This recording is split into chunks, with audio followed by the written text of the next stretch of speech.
For today's videos guys, gagawa ka ako ng suman guys. Yan, binalatan ko ng saging, dudurugin ko yan lahat guys. Kailangan madurog talaga yan para magawa na natin yan ng suman.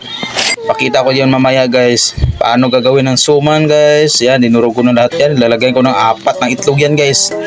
4 na itlog yan. O yun, lagay ko ng 4 na itlog para masarap ang pagtimpla. Lagyan ng asukal. Huwag mo na ubusin ng asukal guys, konti lang nilalagay natin para di masubraan yung tamis. Ayan guys, oh. Lagyan ko na yan, para lalagyan ko na yan. Yan, simple lang yan. Yan, sugayin mo lang yan lahat yan. Kailangan madurog. Lagyan ng harina, kailangan 1 kilo yan para marami din makain. O yun, konti lang, nilagyan ko na yan. O yun, nagano ko dyan, naganong sa loob ng daon ng saging.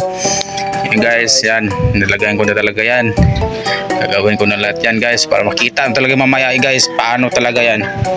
Kainin ko yan talaga. O yun, gagawin ko yan paano pagbalot, kasi ako marunong magbalot guys, kaya nga pangit kasi tingnan guys. Ayan guys, oh, mamaya patutulong ko sa asawa ko kasi naglalaba kasi yan ng asawa ko, kaya guys, yun, siya na naglagay guys, oh, yung asawa ko guys. O yun, nagluto na guys. Hello guys, kain natin suman yung niluto ko kanina guys. Ito guys.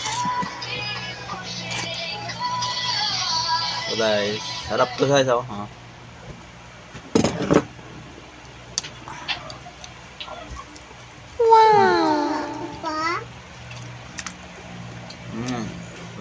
Salamat. Thank you for watching.